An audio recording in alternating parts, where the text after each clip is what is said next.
Bonjour à tous, ici KJ Baker et bienvenue dans la suite de ce tutoriel. Dans les vidéos précédentes, nous avons vu comment créer un serveur basique basé sur le protocole HTTP avec Node.js. Dans cette vidéo, nous verrons comment fonctionne Express.js. Déjà, Express.js c'est quoi?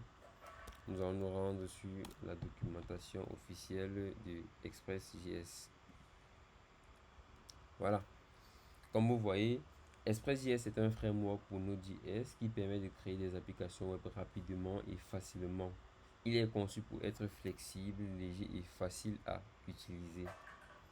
Déjà, quel est l'avantage d'utiliser Express par rapport à un serveur HTTP par défaut basique? L'avantage, c'est que Express offre de nombreux avantages par rapport au serveur HTTP par défaut. Voici quelques-unes. Il y a par exemple la flexibilité et personnalisation. Donc, Express permet de créer des applications web personnalisées avec une grande flexibilité. Vous pouvez créer votre propre route, des middleware et templates pour répondre à vos besoins spécifiques. Gestion des routes. Express offre une gestion des routes plus avancée que le serveur HTTP par défaut. Vous pouvez créer des routes avec des paramètres, des routes imbriquées, des routes avec des méthodes HTTP spécifiques telles que le get, le post, le put, le delete, etc. De plus, Express permet de mieux gérer les erreurs. Donc, il offre une gestion des erreurs plus avancée que le serveur HTTP par défaut. Donc, vous pouvez créer des handlers d'erreurs pour gérer les erreurs et de manière personnalisée et une meilleure gestion des performances de votre application. Donc, en gros, c'est à ça que c'est Express.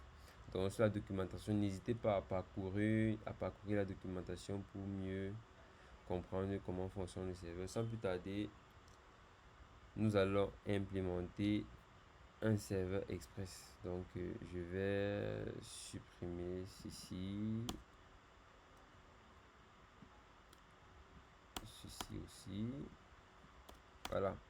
Là, je vais juste importer Express from. Ah, j'ai pas installé Express. Ok, il va falloir installer Express. D'ailleurs, pour ce faire, vous devez installer TypeNode Express. Bon, dans les vidéos précédentes, nous avons déjà au préalable installé TypeNode. Donc, nous allons installer juste Express et la définition TypeScript de Express.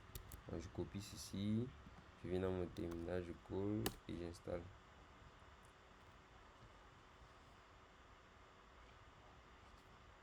Voilà. Maintenant que c'est installé, nous pouvons bien vérifier dans le package.json. Là, nous avons Express. Là, je vais agrandir. Là, nous avons Express qui est installé, TypeNode et tout. Donc, au niveau de mon fichier serveur, alors il n'y a plus d'erreur. Là, je peux créer une application Express. Bon, revenons sur la documentation d'Express. Voilà, c'est tout simple. Donc, on importe Express. Ensuite, on crée une application Express. Et voilà. Voici une route par exemple en get et en listen.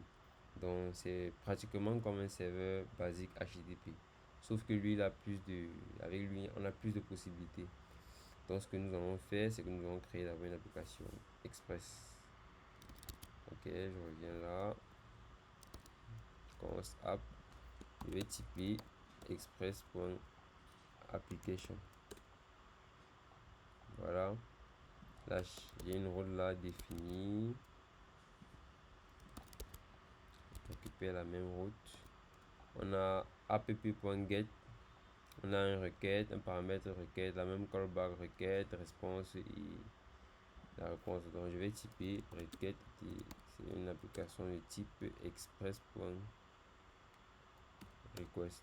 On a réponse que je type également express.response. Vu qu'on travaille avec le TypeScript, c'est toujours important de typer ces variables. Donc là, app.get.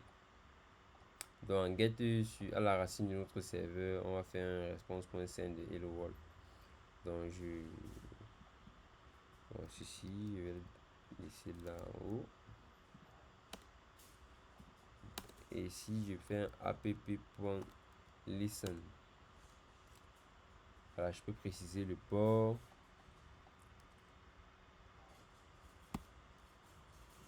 précise le port et la callback. Voilà, console.log